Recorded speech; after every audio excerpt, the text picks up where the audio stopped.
Hey everyone, so welcome to the Banh Chronicles podcast. I am your host, Randy Kim, and today I am joined with a good friend, Jitesh Jaggi. Who is Jitesh? Jitesh is an immigrant storyteller, educator, and oral historian from India. He is a five-time Moth Story Slam winner. His stories were recently played on NPR's The Moth Radio Hour and on WGN TV's Daytime Chicago show. As a storytelling coach, he has taught workshops for the World Health Organization and the University of Chicago, among others. G. Tush's one-man show, Suitcase Stories, played at the Steppenwolf Theater and Second City. G. Tush was a keynote speaker at the International Educators Conference, NAFSA, and a panelist at the American Writers Program. As an oral historian, he collects the stories of the South Asian diaspora living in Illinois since the 50s and often weaves his own personal tales with those of his immigrant ancestors in his performances.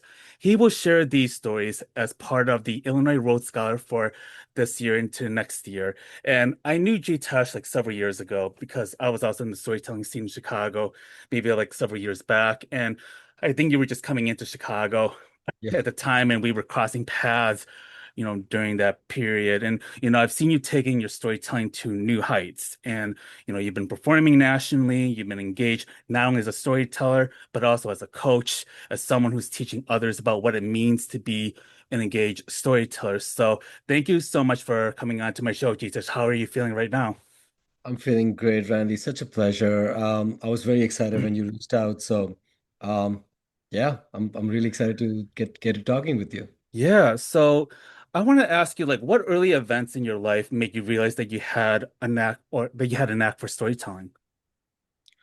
Yeah, that's a good question to start us off. I think storytelling, I explain to people, even when I'm teaching to them, like storytelling is a storytelling with capital S and storytelling with regular spelling. And the regular storytelling, I think I was doing it as a child with my parents. I was telling them stories. I could just never be.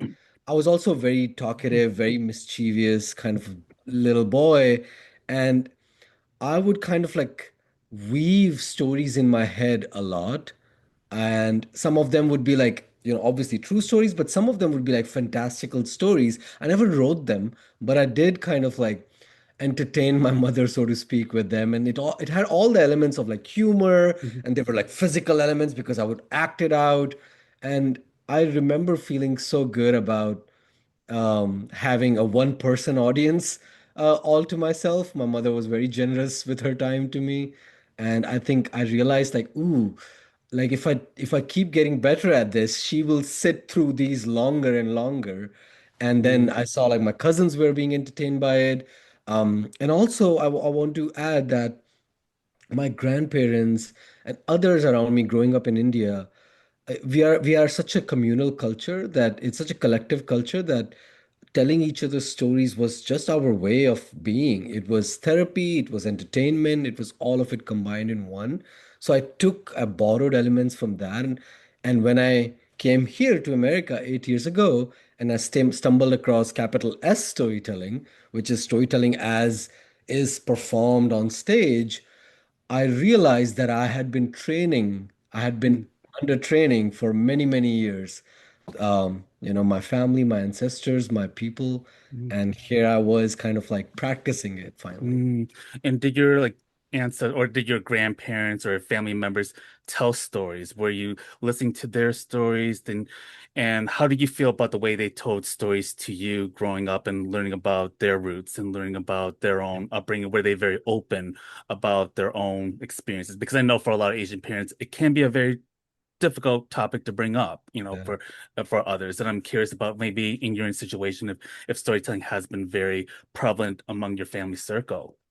That's a very astute observation about kind of Asian family dynamics. So my grandparents, especially, even my parents, my uncles, aunts, they would tell two types of stories. One was the mythological lore, our religion, our entire mythos.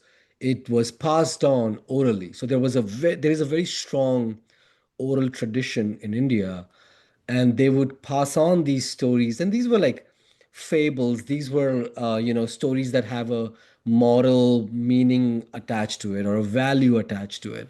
And it was a way for them to break the monotony of you should do this, you should not do this. They knew that they would have a better chance of getting our attention and hooking us in if they kind of delivered these moral values through these stories. So all these mythological tales about 10-headed gods and all of that fascinating mythological lore was passed on through stories. So that was one. And the other part was also stories about everyday people. So they wouldn't just say, I will say it was a way of gossiping. It was like them kind of like communicating what was happening within the community with each other, including the kids who was who just died recently, whose sister's child just got married to whom. So these like elaborate web of people and stories and connections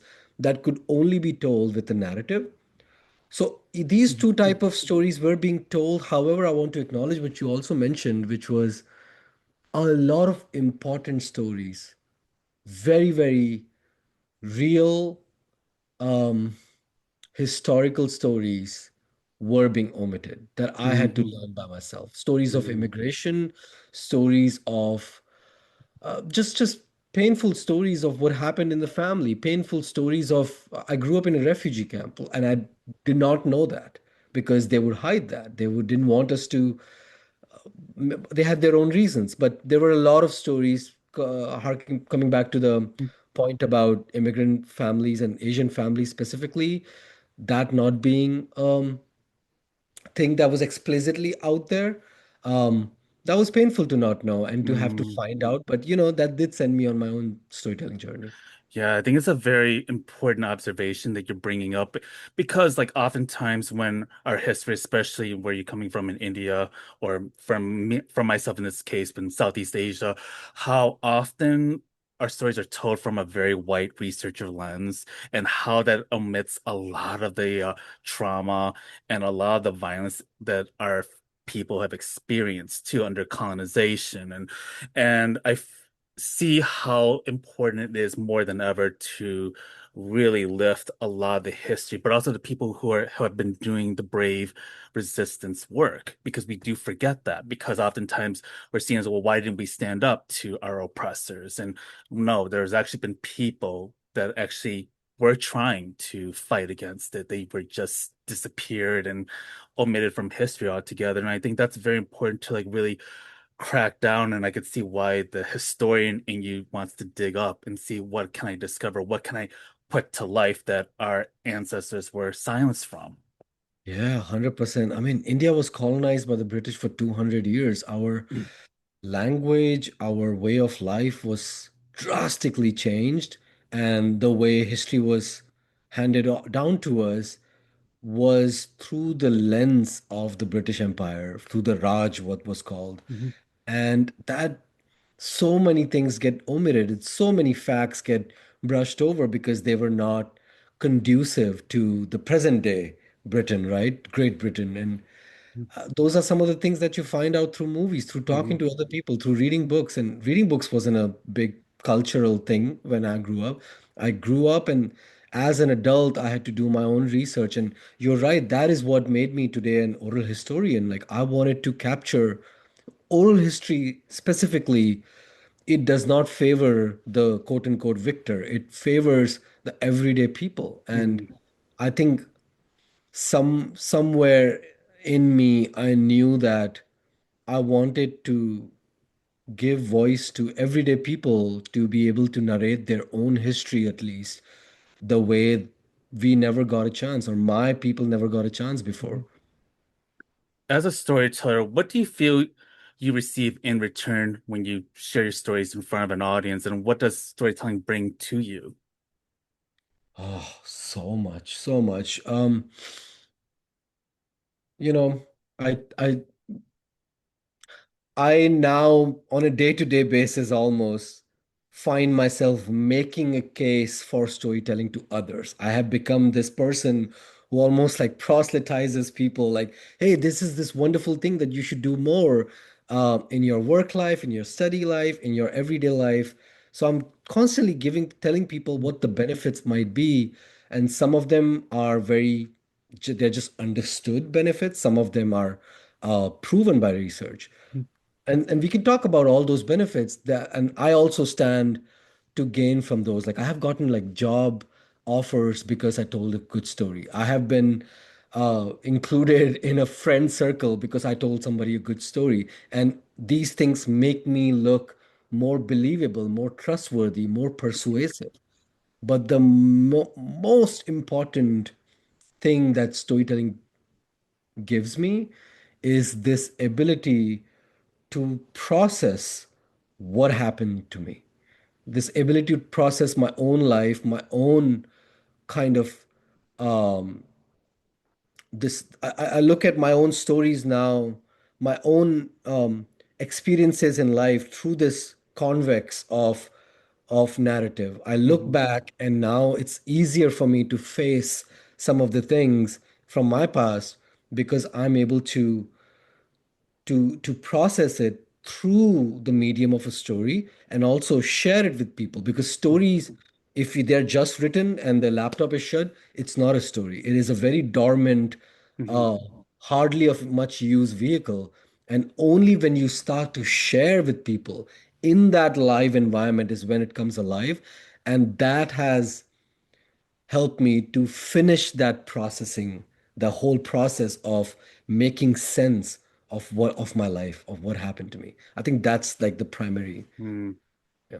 Yeah, no, I really appreciate this part because I think of how storytelling deepens my connections with people, like the idea of being believed and also being able to tap into something that actually resonates with certain people, in whether it's in your community or with outsiders, Yeah.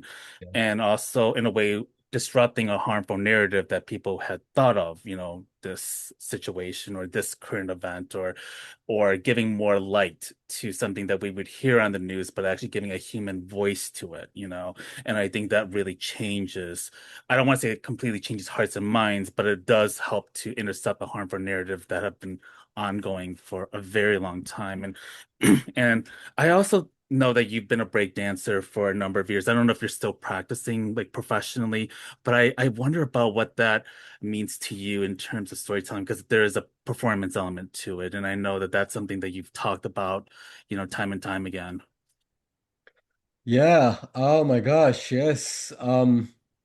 So I was when I was in India in Mumbai, I think around 2008, 2000, somewhere between 2006, 2007, 2008, I was introduced to hip hop as a culture because we just got internet and all of a sudden so many things were being just blasted at us from America. We had the Indian version of MTV and rap and this and that. And I was like, oh my God. And people got to pick and choose what they could relate to. For me, hip hop became the thing that I just like grasped onto very naturally, like immediately on instinct. Um, and breakdancing or b-boying, as it's correctly called, or breaking, specifically really appealed to me because I'd always wanted to be a dancer, but I grew up poor and my neighborhood didn't have dance classes. There were no studios. And breaking never asked much of you. It never asked me to like book a studio. It never asked me to have a certain social credibility. It was like, if you can move to whatever extent you can, there are moves Mhm. for you as long as you can work hard and earn a skill and then also be original. So I think it really appealed to me that the entry barrier was so low and also it looked so fun and so cool. So I started practicing then, became a b-boy. Long story short, when I came here, I think I started. It was such an important part of my growing up, my adolescence, and my young adulthood that I just couldn't not exclude it from my storytelling practice. So two ways I did that. One was telling stories about being a b-boy. Those stories are always crowd favorites, are always beloved. I really enjoy telling them. People enjoy receiving them because it's so weird and unique and has some specificities to it. because it feels like I'm building a world before I tell the story. Mhm. So people know what was it like growing up in Mumbai in the early 2000s. What was it like learning this foreign art form that was being like sent to you in bits and pieces. So that was one, telling stories about it. But a few years ago, when I wrote my solo show, there were times during the show when I was talking about my life when certain stories just became very difficult to talk about. And it also became very difficult technically also. Like how do I convey this emotion that I was feeling when I came here in words? Words were not enough. So what I did was I created this whole show that kind of seamlessly goes from telling stories using your words to telling stories using movements. I wasn't dancing Mhm. per se. I mean, I kind of was, Mhm. but the point was to convey the emotion of the previous story and the progression of that story through movement. And I would do that and I would switch seamlessly again from movement to stories, and people got it. People got the part that I tried to recreate through movement. And I'm still thinking about it, and I was like, oh, there's something there. And it's all only because of my breakdancing past. Mm. And also, I wonder about um, what brought you to America? What brought you to Chicago? What was the genesis or the development that led you to coming to the US? I fell in love. I met somebody in Mumbai who lived in Chicago. Mm. She's my ex now, Whitney, but Mhm. she's still a lovely dear friend. We almost treat each other like family. But yeah, like we met 10 years ago, 2016. We started talking 2014, and at first it was so funny that because I didn't have any teachers, breakdancing teachers growing up, when I was doing it, I was like, okay, you know what I'm going to do? I'm going to teach others, which also I didn't know sent me on this path of being an educator. So I was like, okay, I'm going to teach kids how to do this. And I taught at this nonprofit. And this nonprofit catered to some of the most marginalized people, even in India. And these are people who belong to a certain caste. These are people who um, are maybe Muslims who are still a minority in India, and there were not many resources that were available to them. So I tried to contribute to that through whatever I knew, and what I knew was I knew to speak a little bit English, so I would teach them English and I would teach them dance. And I saw a picture that my ex then she posted on Facebook. A mutual friend was tagged in that picture. And I literally went, I shit you not, I've told this story to so many people. I immediately, my brain went, ooh, white people in Mumbai, they are here for a tour, perhaps.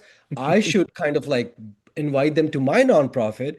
And if they like it, maybe they would like to spread the word. Maybe they like to make a contribution, financial contribution. These kids can use that. And I reached out to very professionally. So we maintained a professional relationship for 2 years. And then slowly she got to know me a little bit. I was a poet. I am a poet as well. So she was interested in poetry. She was interested in what I was doing. We got to talking and we realized we have more in common. And I had never met anybody. I mean, I had met people in America, as in like dancers would come to do workshops, but I wasn't friends with anybody like that. And that friendship turned to relationship. She was supposed to come to India, but that didn't work. I had a whole lot of visa troubles, but ultimately, what worked for us was I came in here Mhm. to join her. And we had a really, really fulfilling relationship for 6 years here. Mhm. 2 years we dated long distance, 6 years here, about 8 years. So we knew each other for a decade. Mhm. We parted ways in 2024, I want to say, Mhm.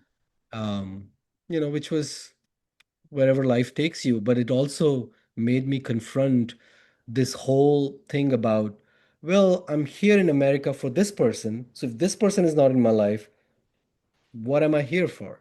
Mhm. So that sent me into this whole spiral of, am I American? Am I Indian? Am I Indian American? What is my identity now? This, for the first time as a grown adult, this identity is in flux. And storytelling helped me. I started writing stories about my identity, and performing them gave me that, like I was saying earlier, it helped me process what was happening in my life. And the answer came, very resonating answer came, that yes, I may have come here for this one person, but during that process, I made a community. I Mhm. became a part of this, so many communities, and I feel like I belong here. And people have made me feel welcome, especially in Chicago. And I applied for my citizenship, and today I'm a citizen. So, Wow. yeah, it's a long journey. Congratulations on that. And like you came into the US like at the tail end of Obama's second term. And also, you spent most of it during the Trump administration. And I know that when you had your divorce, Trump became president again, which I hate to remind people of that. Yeah, But yeah. like I wonder about how much of that really impacted you because you talked about where your own identity is. It's like, am I Indian American? Am I, Indian specifically? Or what does it all mean? Do I consider myself Asian American? So it's like it's a whole different dynamic that you have to kind of wrestle with as someone who has to, come into the US and trying to really adapt and trying to find out where community is and how people perceive you as. And I wonder about how that whole period was like for you trying to navigate and survive in this community, which feels very dystopian right now with everything that's been going on with the ICE raids and with the anti-immigration sentiments that have been happening nationwide and even globally. Yeah. Oh my God. Such an important question, but also such a multifaceted question. I'll try to answer everything. One was, you know, I fell in love with this person, this American girl, when Obama was the president, and it's like it's all like everybody's rejoicing, like the world is healing. That's how we all felt. And I wasn't that aware of US politics, you know. People out people in America forget that other people have their own lives and their own politics to take care of. And I think American essentialism makes everyone feel like, oh, they must be worried about the same things, right? Like, no, we barely knew. We knew Clinton because he came to India once and everybody was like, who's this handsome man? Same for Obama, except he's like black. So he's like, oh my God, like, so that is happening. Like a black man could be the at the topmost position in America. So those were fascinating, and we could always feel ripple effects of whatever happens in America, but we were not preoccupied by it, right? So I didn't know how much Trump's first presidency, the first term, was going to impact my own life directly because when I started applying for visas to come here, that was 2016, and that was when he just came in power. And that was how my visa battles lasted 2 full years. From 2016 to 2018, 2 full years. Thrice my visa was rejected. And I want to like especially shout out to folks here who don't understand this, that when people from Asia, from Africa, when they apply for visas, please know that they're not just, and it gets rejected, they're not just mourning the whole crushing of their dream. They are losing hundreds of thousands of dollars every year. I applied for three visas, got rejected. Each visa costed me like, I forgot how, but like $700. And also I had to book hotels and flights, all of that I didn't know that it would get rejected. So none of that was refundable. I kept losing so much money that I didn't have. And sure, the biggest crushing news becomes the heartbreak that I won't get to see the person I love. America wasn't the point. The point was to be with somebody I loved. And to keep getting rejected was so insulting for nothing. Um, because very explicitly, this is not an assumption, very explicitly, the visa agent would tell me over and over, we have no reason to believe that you will go visit your person that you claim is your lover and you will come back. You are basically going to stay back and you're going to look for employment and you will overstay your visa. I had been to France. I had been to Hong Kong. I had been to so many other countries. Everything was right there on my passport. None of it mattered because America was special. So that lasted 2 years long. And finally, I made it here. And then another battle to get. the green card, another battle to get the citizenship. Hmm. All of this was easier for me because my partner, my ex-partner, she was an American citizen. Hmm. But had I chosen a different route like H-1B, which I wasn't, that should tell you a lot. All my work was in India. Like I didn't care to like work in America or study in America. All all I cared about was to be with my person who happened to be in America. Yeah. But Yeah. I ended up paying the price personally also when Trump Mm. became president. Yeah, and I think that that's these stories are so important because I often hear from people, well, why didn't they do it, especially from my own community, but like, well, why didn't they do it our way, or why didn't they do it the easy way? Well, Legally. and I also like to be honest with you, and I have had this conversation ad nauseum, and it's like immigrants are treated very differently, especially with every presidential administration, and also the last immigration reform was in 1986. So you're talking about 40 years here. Very, very obsolete now, and it's not accounting for, the different waves of immigration that have happened since then and what to account for. And it's not very easy. It's very costly. You're trying to hopefully get your employer to sponsor you, which means that they have to spend money. And Yep. why should they pick you over someone who is already a US citizen? So Exactly. like it's a very dehumanizing experience because you're told that you're not this, that you're not that special. And I can go on a long tangent, but it is a very deeply impacting story that I'm really glad that you've been able to shed light on in your own storytelling world. And you know, with Chicago, I was curious about your thoughts about the Chicago storytelling scene. What did you experience, stepping into this platform? Yeah, I kind of stumbled into storytelling. I didn't know there was a scene. I didn't know storytelling was a thing. Um, the person I came here for, she was a lover of storytelling. She would listen to The Moth on NPR. I remember we would like have these long distance chats, like phone conversations and Saturday, when it was Saturday morning here or Sunday morning, I forgot. I would always be like, "Who else is in your apartment? Who am I hearing talk?" And she's like, "No, no, no. This is storytelling. People get on stage and they share their personal stories." And I was like, "That's fascinating." So I came here and kind of like, so she was my introduction to it, and then I realized, wait, I really like it. I was already a spoken word artist. I was a poet, but not I hadn't like fully invested myself in it. But storytelling really captured me. And then I did realize that there was a scene as well. There were so many events, and almost every night of the week there were 2 to 3 storytelling events. And then the pandemic happened, and they all went away. And over years, I'm kind of sad to say that there was a robust storytelling scene when I came in, and it's Mhm. kind of bare bones, at least in comparison. I'd really appreciate the events that are still going on and the promoters who are still, doing it out of pocket for the most part. Mhm. But it's kind of it's a skeleton Mhm. compared to what it was. It's just a shadow of what it used to be. What do you So think that is? Yeah, what do you think it's been kind of like, yeah. scaling back?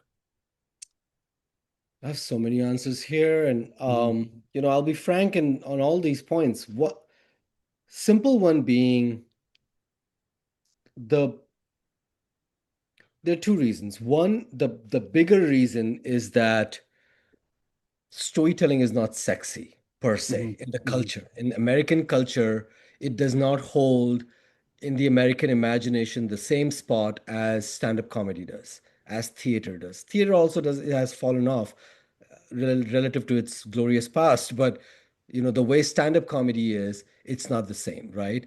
There are no storytelling superstars. There's no identifiable storytellers you Mhm. would pay hundreds of dollars to watch and who are going on tours. Sure, there are many storytellers who are doing it, but they're all doing it out of pocket for the most part.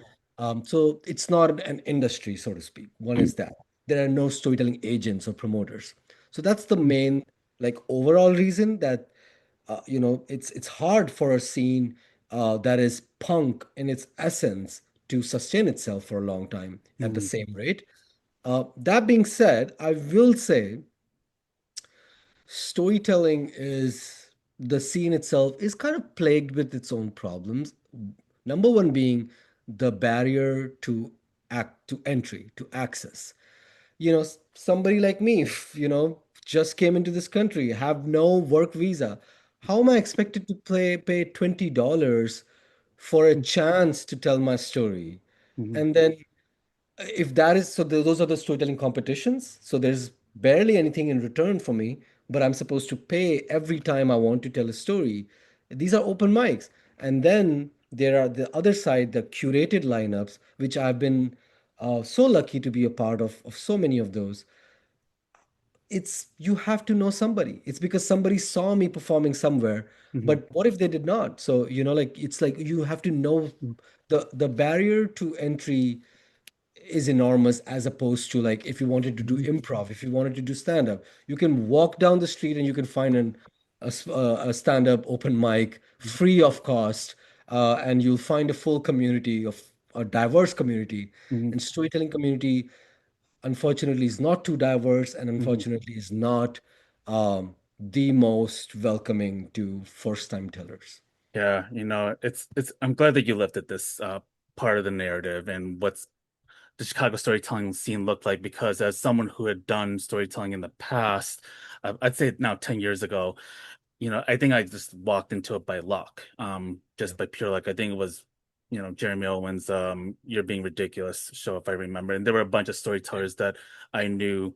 The lineup was very strong. And I mean, actually, I would meet who would then be my mentor, and I think when she was also going into storytelling, I was very curious about that world because I felt like now I'm more confident about what I had to say.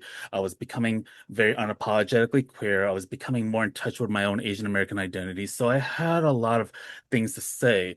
And when I was going into these storytelling scenes, and I'm going to be very careful how I say this, but it was very white. And I think one of the things that really was difficult was, and I didn't get this until much later on, I was like, why do I feel like I want to get away after an event? Why am I hesitating to do these photo ops, these group photo ops? Because I think over time I realized how people would come up to me, mostly white audiences, and the way they receive my stories, because most of my stories have been very intense. I would talk about my father's genocide survival stories, or I would talk about challenges with my own queer identity, or, being a caregiver to my mom after her stroke.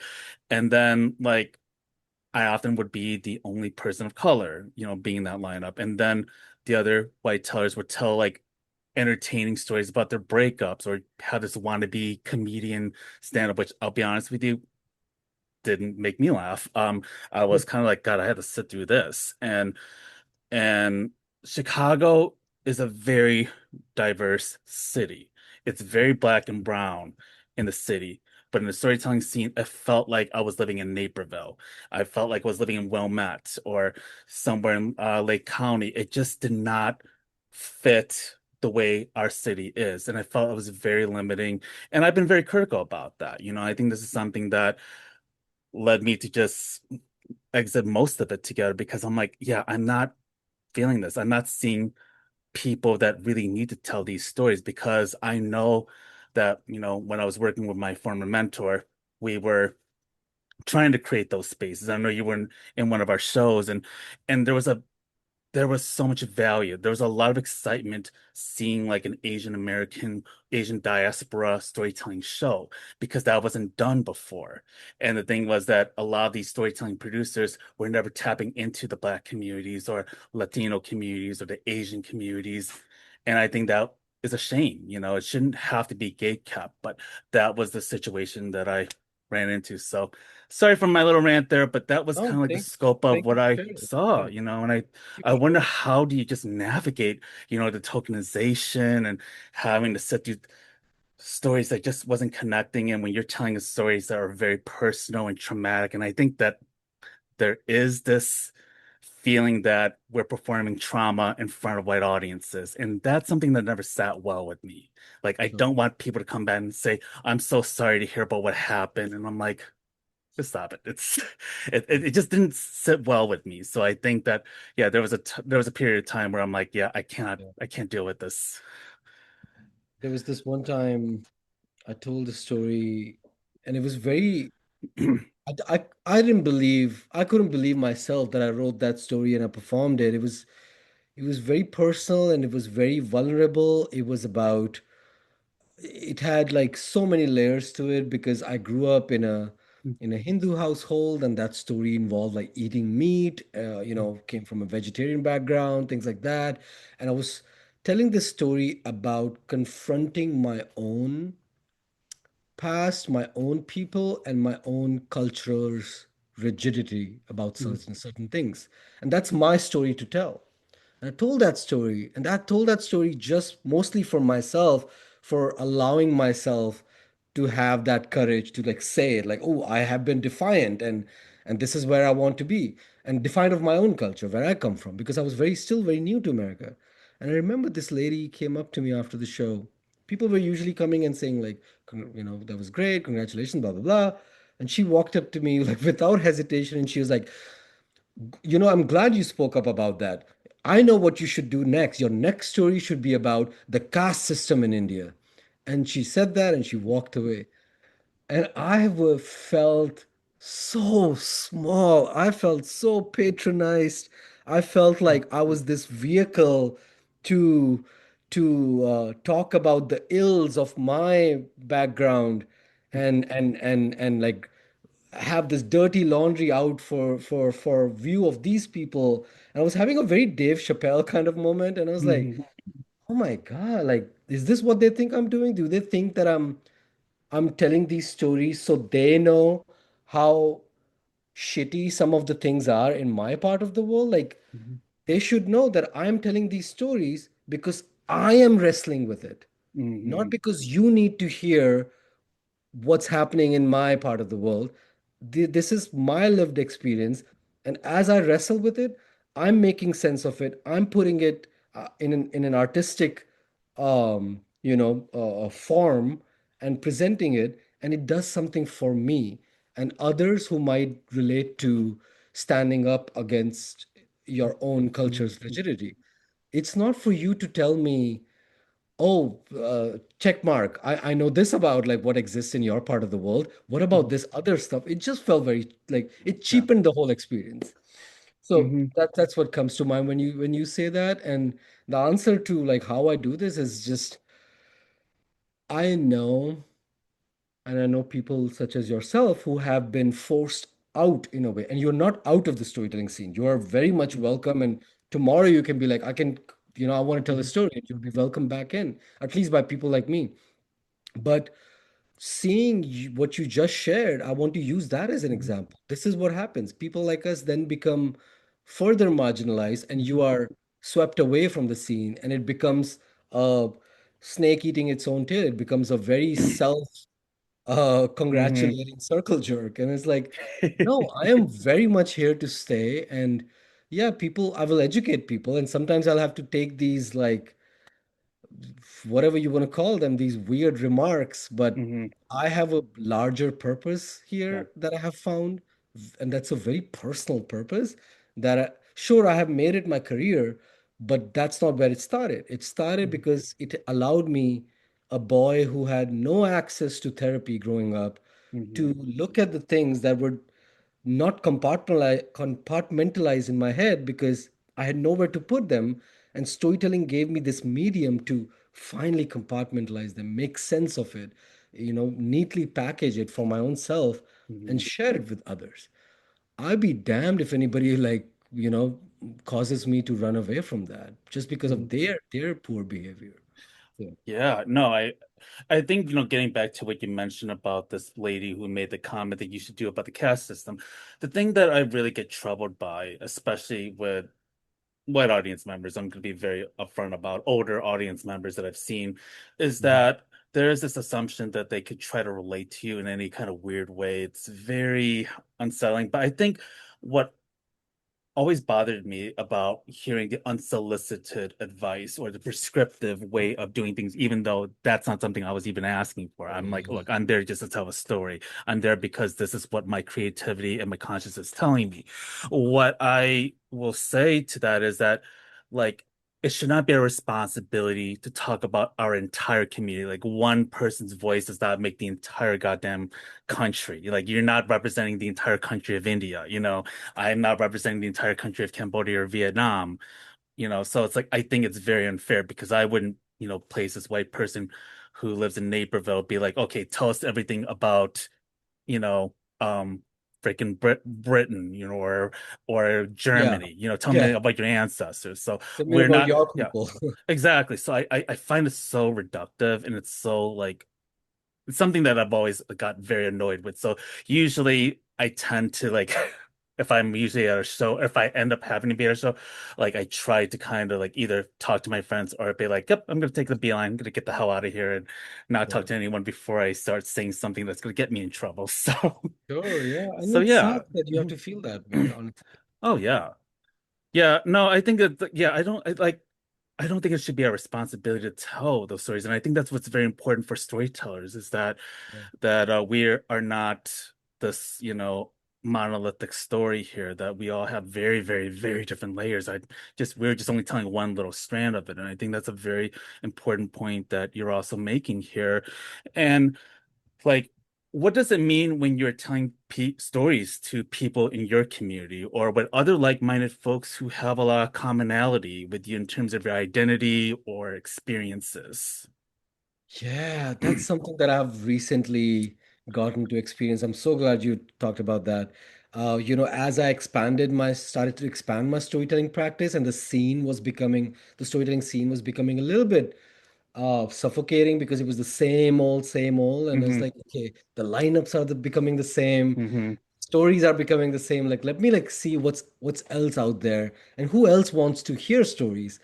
And one of the audiences I was so happy to find was people from South Asia. Hmm. South Asian people, known storytellers in general. I got to be part of my community and bring storytelling to them, and they hear these stories. First of all, the art itself, they're like, "Oh wait, so you could do that? So that's a thing. So people can go up on stage and share a slice of your life and present it in an artistic way that is very personal and true to them."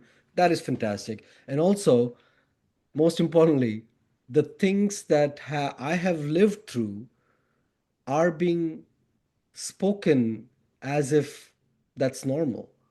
You know what I mean? Like that really does something to a person. The first few times I started performing in South Asian spaces, oh my God, like, and especially stories that have like elements of food or family.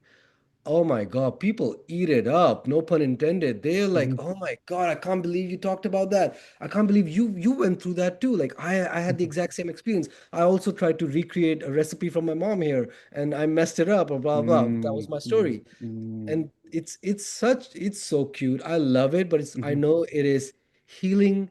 It is making people feel seen. Hmm. And what a gift. What a beautiful gift. I never got to have that gift when I was telling stories for so many years.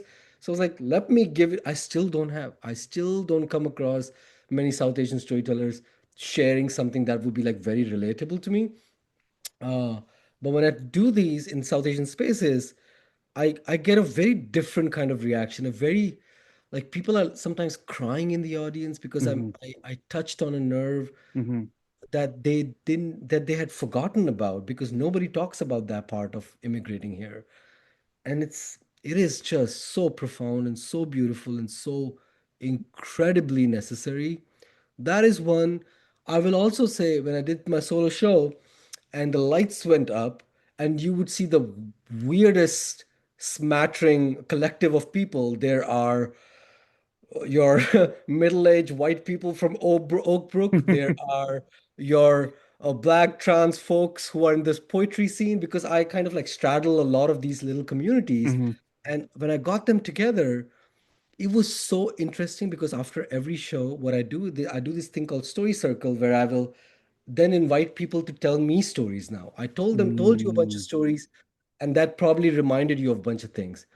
And it's mm, so interesting. Somebody would tell me, like, oh, your journey of immigrating, I haven't had that experience. mm, But some parts of it, the way you were saying it, it reminded me of moving from a town in small town Iowa mhm, to the city of Chicago. And that's just as welcome because the point of the story is not what's happening in the story. The mm, point of the story is what the story is about, the underlying themes of mm, longing and grievances of hope. Everybody feels that way. mhm. So, I'm having a lot of specific relatability with South Asian audiences, but also like a more broader from everyday people. Yeah. What do you think is the key to telling a good story?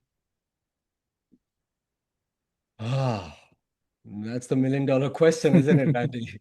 It's the key. I don't believe there is one key per se. There are many things. I am a researcher. I study this beautiful art of storytelling. I've been trying to keep abreast of all the, scientific literature as well. That because storytelling, as you know, is becoming this new buzzword in business and everywhere, right? All these Hmm. industries. Some of this is a little bit like vulture like. Some of Yes. it is just like taking like, oh, our AI app is storytelling. Grants.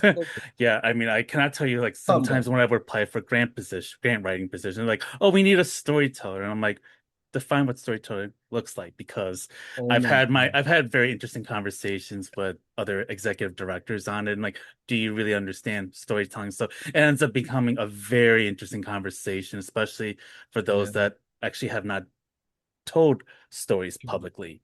Some of them are s- weird and some of them are like funny.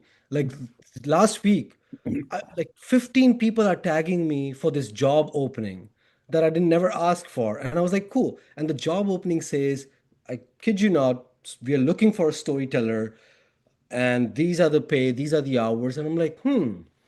And I click on it and I was like, they were looking for a receptionist to welcome people. And I'm like, give me a break now. Come on now. Just call it what it is.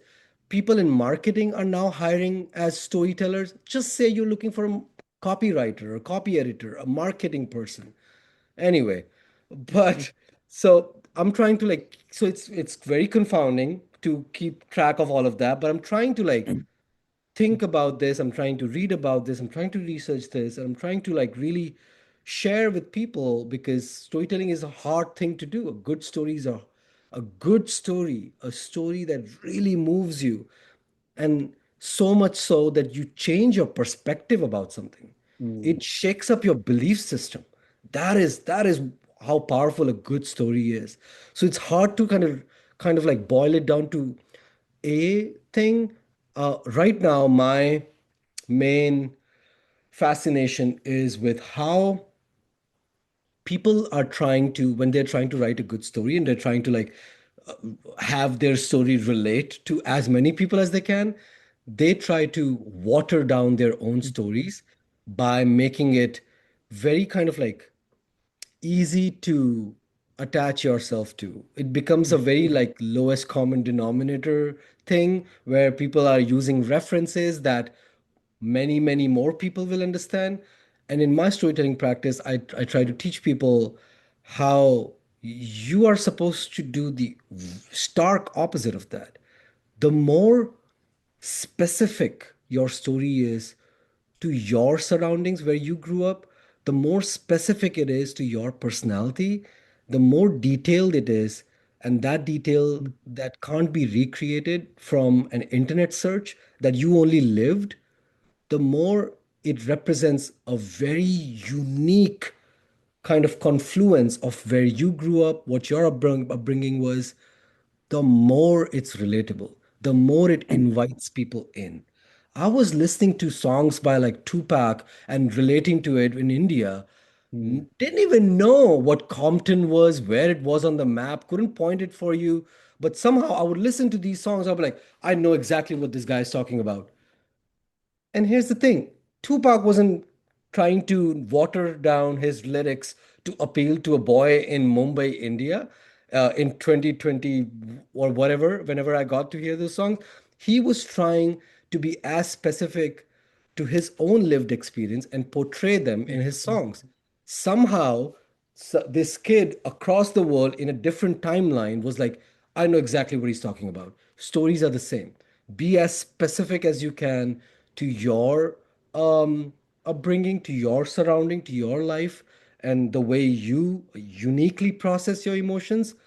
And all these unique details, they start to plot in a listener's mind, and it creates this beautiful little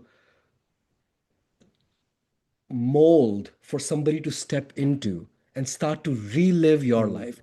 Nobody wants to live a life they have lived already. What's the point of listening to a story?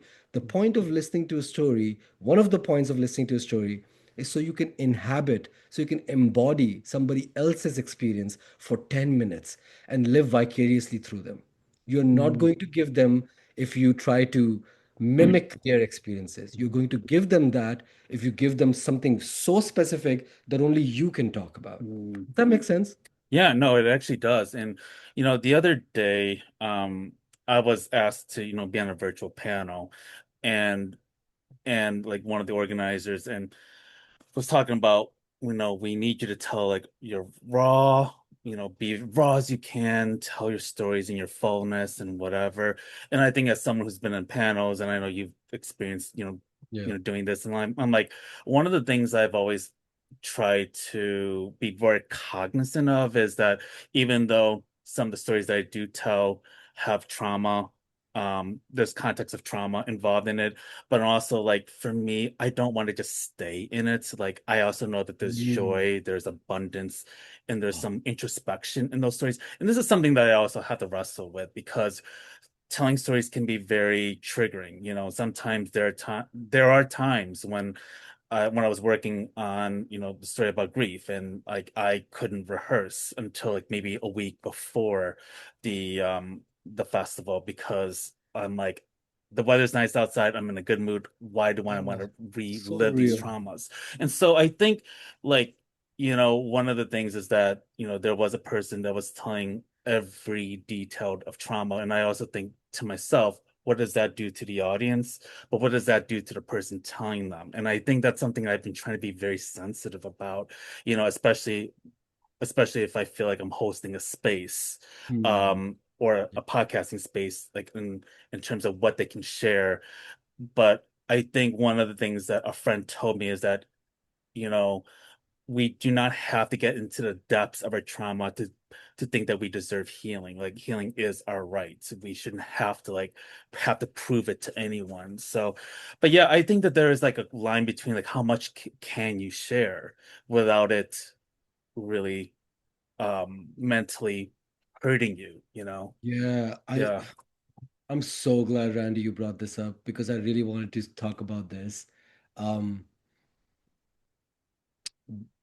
Storytelling is ultimately it's an artistic practice. It's an art form. And sure, it for my own self, right? I just talk about like how it helps me process my emotions and my life experiences. And I think everybody is so welcome to use that and use that as a tool almost.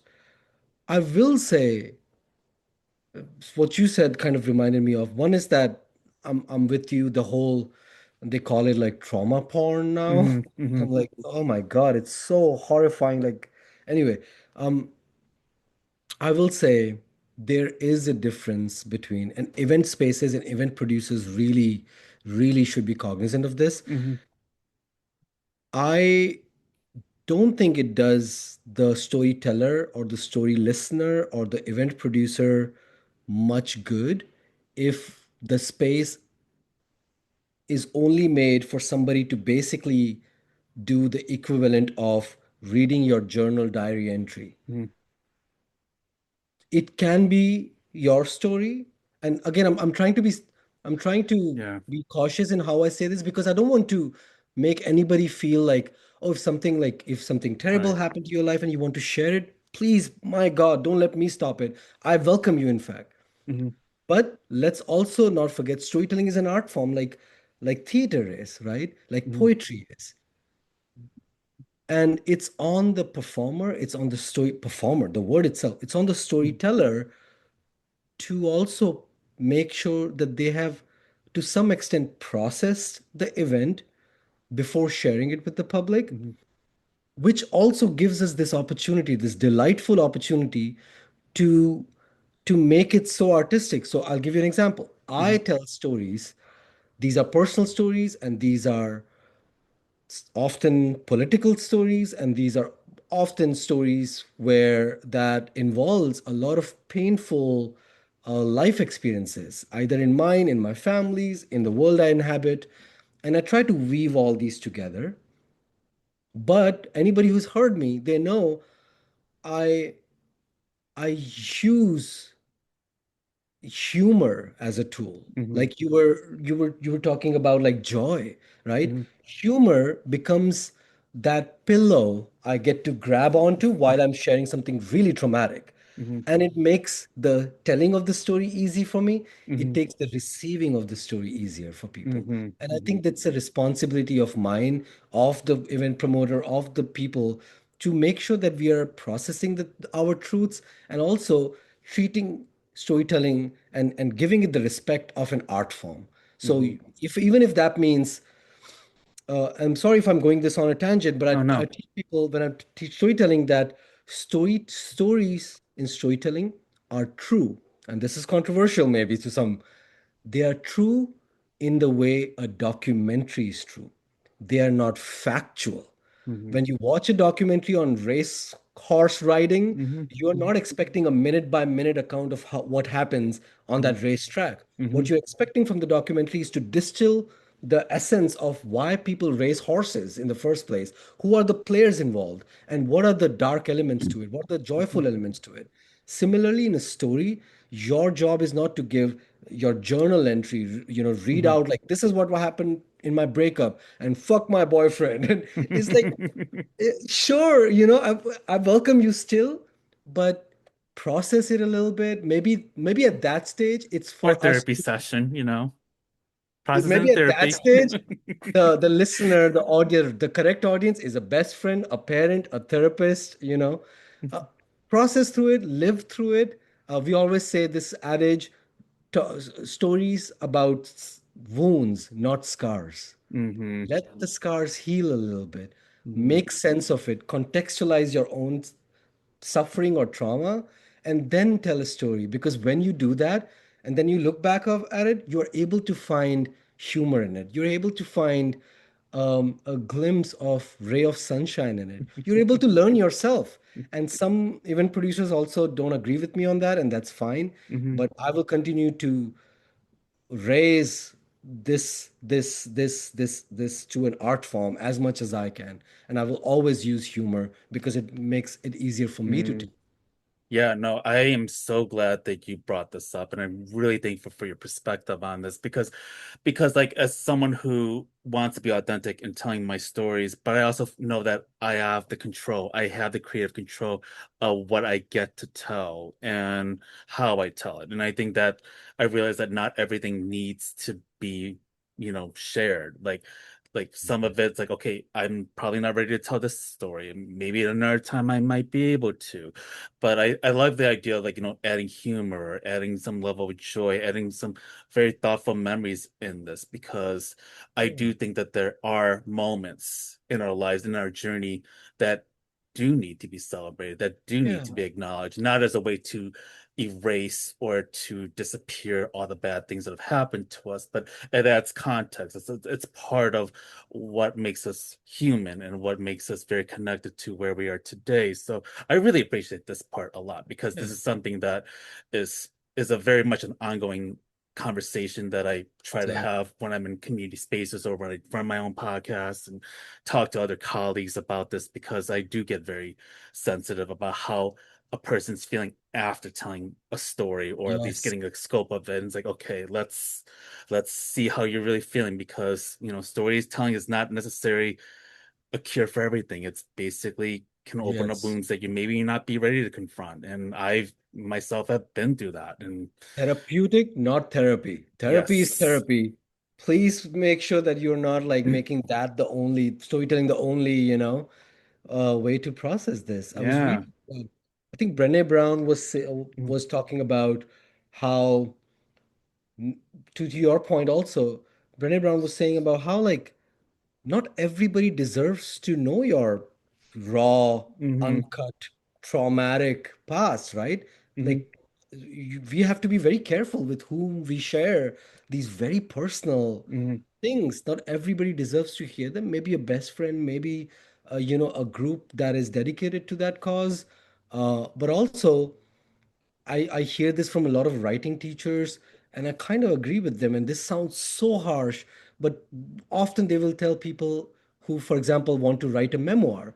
And okay, Hmm. what's the memoir about? If the memoir is about, say, my grandma suffering from cancer, Hmm. and that is a good, that gives me some understanding of why you would like to write that book. Hmm. But that doesn't give me anything about why somebody else should read that book. Hmm. So when we read a memoir or a novel, we do expect them to sure take a tragedy, take a traumatic event, but do put in those artistic elements Hmm. that make it not even if not entertaining, if the word entertaining is triggering for some, then make it Introspective or digestible, reflective. Yeah. reflective, understandable, digestible, biteable. So yeah. Hmm. Yeah. And also, I know when it comes to storytelling, how does this impact the relationship with the people in your life? How do you think this has changed the way you view your own relationships on a professional and personal level? Oh, that's a difficult question. Mm, Hmm. I haven't made full peace with that. I'll be mm, honest. I'm still thinking about this. Or sometimes I actually, let me be honest, I try to not think too much about that mm, because, you know, I tell stories from, for example, sometimes from my childhood or mhm, growing up in India and specifically where I grew up.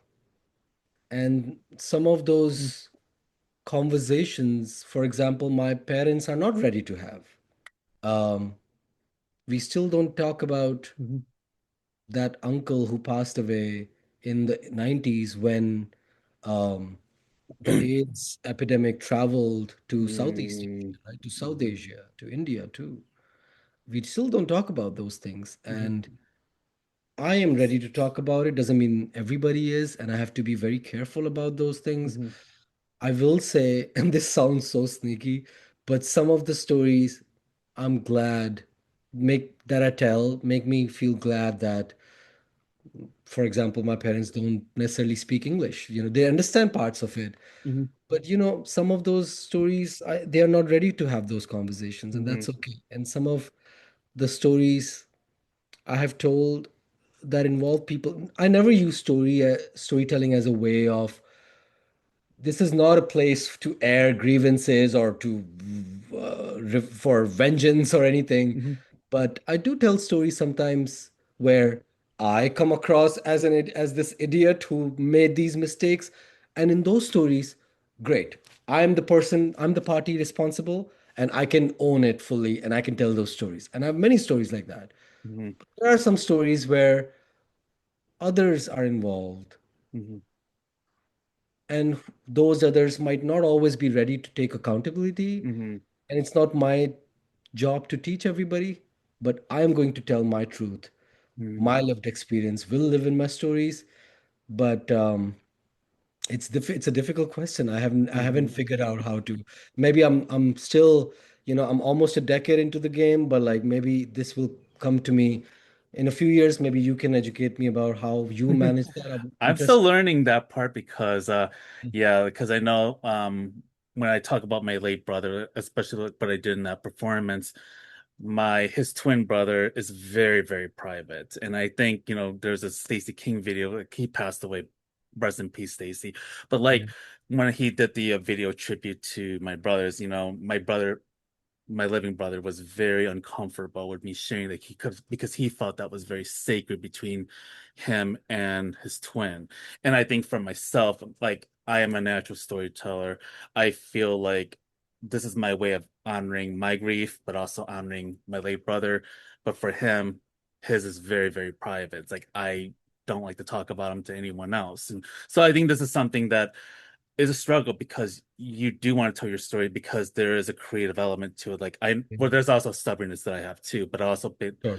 I also want to be very sensitive to who it affects too. And Yeah. am I doing it in a very consenting way? Am I doing it with the level of care that it deserves? So I don't think that there's a right answer for it. I just hope Yeah. that the decisions that we make when we tell stories come from a good place and hopefully down the road that will people will see that. And I don't think that's an easy question to answer, but that's certainly something I've been thinking about a lot lately because I do want to do a one person show about Yeah. grief, loss, mental health, but there's Yeah. also other people in my life that may feel very strongly about, like, okay, I don't think that you need to involve this story or that story or even my more humorous stories, like, and I know that my brother be like, you better not tell this story, and I'm like, but I need to because this is how the absurdity of it happens. So I'm gonna have this back and forth, and but I Yeah. don't think that's gonna be perfect. I think that having hard conversations with the people in our lives who are used to being very private about it and want to stay private can be a very whew, I think it involves a lot of care, and I don't think there's Yeah. any prescriptive way of saying it. Yeah. I'll give a hopeful example too, because like I'm so this is one like kind of like like a dark area of storytelling for me personally because I'm still making sense. So I really appreciate your perspective here, and I see that you are also still kind of coming to terms with it. But I do want to like also share a hopeful example in this Mhm. same um, line of questioning, which is when I was doing my solo show. I did my solo show while I was still married, and then my marriage ended, and I was Mhm. like, half of the show talks about why I came to America. Half of the show talks about why I continued to stay, chose to stay in America. The first half, why I came in, cannot be talked about without talking about my partner because Mhm. she was the reason here. So after our marriage ended, I was like, okay, obviously the show is done. I'm not going to do this again. And props to my partner, my ex-partner, when she was like, "Hey, like you should know that you should do this." I had Mhm. the context is I just had received a grant from DK's, the individual artist program, and they Mhm. gave a small funding to artists to produce a show. And I had this money, and I'm like, "But I don't want to do this now." And I told her, and she's like, "You have." Basically, she gave me her blessings to Mhm. do this show, and it was so funny because I was like, "Okay, I'm gonna like." Because I'd already like preemptively thought that she would not want to be associated with the show anymore. So I was like, I'm gonna give you three name options. Pick a fictional name. And she was like, dare not. My name is Whitney, and you will represent me as Mhm. is in your Wow. show. Wow. And it was such a tender, beautiful moment. And I went on stage one last time with this show, as it was like really, catching steam. And I told this show and I used her name, her real name. And I told people, like, this is the last time I'm doing this show. Not because me and my partner, we are exes now, but because I want to move on. But I want you to know that she was gracious enough to say, you should do this show. This is a meaningful show, and this is beyond you and me. Mhm. This story affects others, everyday Americans, when they hear it. And, so I hope for more Mhm. of such people in my life and your life and other storytellers' life to who are understanding and accommodating like that.